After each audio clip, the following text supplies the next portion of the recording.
Bonjour les amis, nouvelle vidéo aujourd'hui pour parler du coup d'état qui est en train de préparer Emmanuel Macron au vu de la prochaine élection présidentielle. Et c'est Florent Philippot qui va nous en parler. Mais juste avant de l'écouter comme d'habitude, n'oubliez pas de vous abonner, le pouce, le commentaire, le partage, le boost de la vidéo. On l'écoute, on en parle justement juste après. Il s'est passé quelque chose de très important en direct sur un plateau télé cette semaine. Une séquence extrêmement importante qui prouve que tout le travail que nous faisons patriotes porte ses fruits.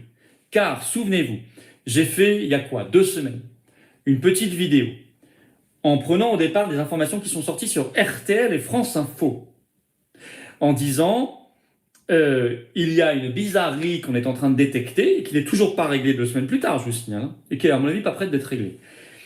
Contrairement à l'usage et à la coutume, Macron n'a toujours pas donné les dates de la future élection présidentielle. Et je vous signale que 2 semaines plus tard, on en est toujours là. Alors certains ont voulu débunker en disant « il raconte n'importe quoi, c'est prévu par la Constitution ». Non, mais vous n'avez pas écouté ce que j'ai dit. Vous ne voulez pas écouter ce que je dis.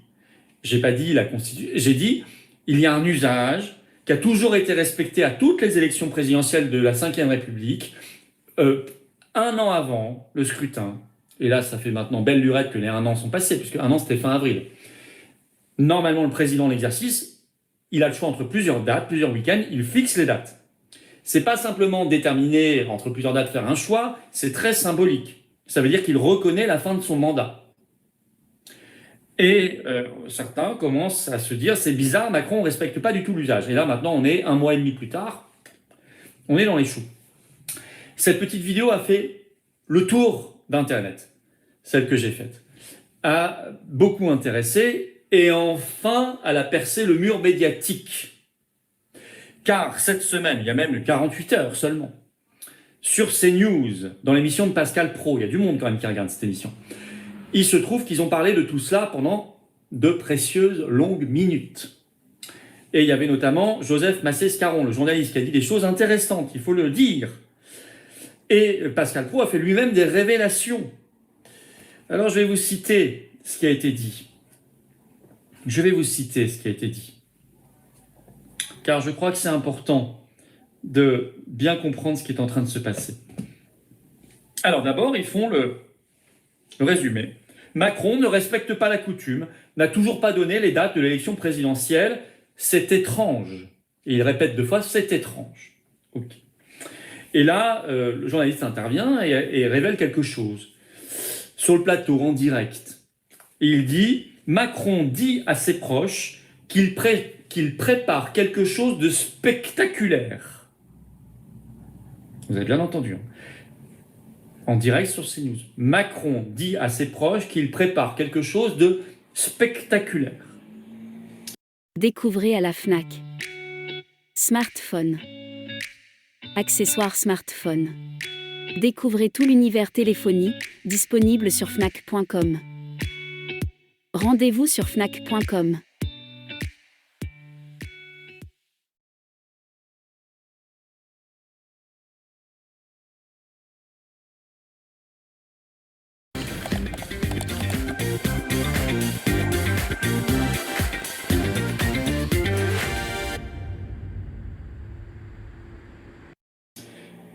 Là, Joseph Massé-Scaron, journaliste, prend la parole et explique que avec Macron, on doit et on peut se préparer à tout. Et il ajoute, il est en train de tout tester. Il teste tout. Et il ajoute tout.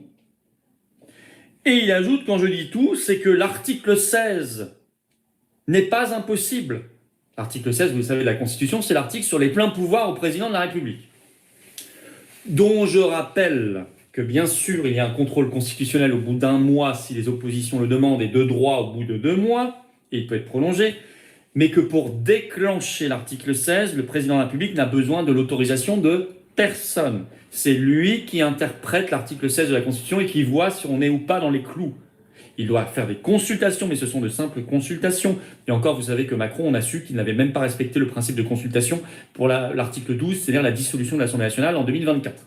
Puisque aussi bien Attal que Braun-Pivet l'ont révélé. Eux qui étaient à l'époque Premier ministre et Président de l'Assemblée nationale, qui auraient dû donc être consultés. Bon, donc ça veut dire que Macron s'affranchit complètement de la Constitution. Mais l'article 16, peu importe, de toute façon, même s'il fait des consultations, c'est purement formel, il n'y a que lui qui décide si on est dans les clous ou pas. Il n'y a pas de contrôle a priori de quiconque, même pas de son copain Richard Ferrand. Bon. Et si vous pensez que Richard Ferrand va mettre des bâtons dans les roues de Macron, c'est que vous n'avez rien compris. Richard Ferrand a été nommé là pour ça, en février 2025, pour 9 ans. Il est là jusqu'en 2034. Et il a été nommé à cause de la complicité du RN, je le rappelle. Le RN aurait pu s'opposer, il a laissé passer. Donc, on va reparler du RN d'ailleurs tout à l'heure parce que c'est en train d'exploser en interne. Je vais vous expliquer ce qui est en train de se passer. Mais ça, on l'avait prévu aussi. Donc, voilà. Là, il balance ça sur le plateau. Très bien. Au moment où Macron a fait voter l'état d'alerte de sécurité nationale, nouvel état d'urgence, je ne vais pas y revenir, c'est nous qui avons révélé la chose la première fois le 10 avril sur cette chaîne. Au moment où les dates ne sont toujours pas données, de l'élection présidentielle, ça n'a pas avancé, hein, ok. Au moment où vous avez ce projet de loi qui nous est promis sur les ingérences étrangères dans l'élection présidentielle et ce discours délirant, j'ai fait une vidéo là-dessus aujourd'hui, du Premier ministre Lecornu, et le rapport Viginum qui vient d'être publié ce 11 juin, dont je vous ai parlé, notamment sa page 7, qui met à peu près tout dans les ingérences étrangères. Ça fait beaucoup de choses, les amis. Beaucoup, beaucoup de choses. Je crois que nous avons une arme pour que le pire ne se produise pas, c'est de mettre le projecteur sur ça. Si on n'en parle pas en disant qu'il ne faut pas en parler parce qu'on est sûr de rien, etc., nous ferons le jeu de Macron. Si nous en parlons en disant plus on en parlera, moins il pourra le faire, nous serons dans notre rôle. Et les patriotes sont toujours dans leur rôle. En tout cas, c'est comme ça que je conçois ma mission à la tête de ce fabuleux mouvement que sont les patriotes. Plus grand mouvement souverainiste et de résistance de France. Dès lors, plus ce 14 juillet délirant qui se prépare, on vient d'en parler, enfin bref, ça fait une accumulation de beaucoup de choses. Il y a une arme qui existe, il y en a même deux. C'est la motion de censure et c'est la motion de destitution. Cette arme peut exclusivement être déclenchée par les parlementaires et par personne d'autre. Je ne suis pas parlementaire. Je ne sais pas ici s'il y a des parlementaires qui nous regardent. Si c'est le cas, bougez-vous. Et faites bouger vos collègues. Motion de destitution, vous me direz, le Sénat votera pas, peut-être. Au moins l'Assemblée la votera. Normalement, ce sera un cataclysme contre Macron. Vous pouvez le faire dès demain matin. Motion de censure, c'est très facile. Vous l'avez fait une fois. C'était contre qui? Barnier, c'est ça? Vous l'avez jamais refait. Comment ça se fait? Marine Le Pen dit on fait pas de motion de censure à un an avant une présidentielle. Ah bon, c'est écrit où ça? Vous trouvez pas qu'on est dans une situation totalement inédite et extraordinaire, ce qui justifierait qu'on fasse des choses un peu inédites? Vous avez la majorité absolue, largement, faites-la. Lecornu vient d'annoncer une dinguerie sur les ingérences étrangères, à moins que ça vous arrange. Parce que je l'ai dit dans ma vidéo du jour, vous serez dans les petits comités qui vont organiser tout ça. Puisque Florian, sur ce qu'il dit, il a raison. Là n'est pas le problème. Enfin plutôt, deux problèmes. Le premier, il n'y a pas d'opposition, Florian, en France. Et tu devrais le savoir. Donc, faites ceci, faites cela. Arrêtons de mentir aux gens. Il ne se passera rien. D'accord? Il va falloir grandir.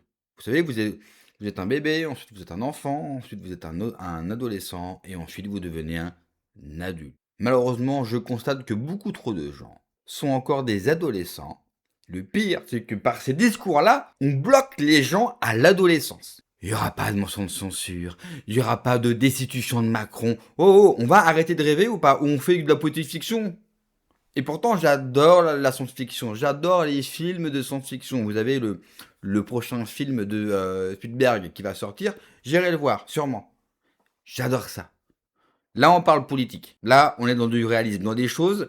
Qu'est-ce que c'est que les réalismes politiques? Ce sont des choses possibles, des choses qui sont factuelles. Donc là, faire ce qu'il fait, ça émoustille son électorat à lui, déjà convaincu qu'il l'aime, qu'il le finance, qu'ils sont adhérents, qu'ils le regardent, mais ça n'a aucun poids politique. Aucun poids. Et il le dit, je ne suis pas député. C'est ça aussi le problème, vous n'avez aucun poids de rien, hormis de la parlotte. Ça, vous avez un poids exceptionnel. Donc ça ne sert à rien. Il ne se passera rien. Ça me désole, hein. Ne croyez pas que ça me fait plaisir de le dire. Mais il n'y a pas d'opposition. Ni politique, ni du peuple, ni de rien du tout. Et on va aller tout droit vers... Je ne sais pas, mais pas des jours heureux, ça c'est une certitude. Mais moi je suis catholique. Et je cultive l'espérance. Pas l'espoir, hein, l'espérance. Je sais que demain, ça sera beaucoup mieux. Je n'ai pas peur. C'est ce qu'on m'a toujours répété. N'ayez pas peur. Parce que si c'est pour parler à leurs fans de base, donc aux gens qui les aiment déjà, ça ne sert à rien. Vous ne gagnez pas avec les gens qui sont déjà convaincus par votre discours. Vous gagnez en étant capable de rassembler ceux qui n'étaient pas convaincus par vous, ceux qui ne vous connaissaient pas avant. Là, vous avez une chance de faire quelque chose. Ce jour-là n'est pas venu, mais rassurez-vous, il viendra. Merci d'avoir regardé la vidéo les amis. N'oubliez pas comme d'habitude de vous abonner, le pouce, le commentaire, le partage, le boost de la vidéo. Prenez soin de vous, que Dieu vous protège. Allez, ciao.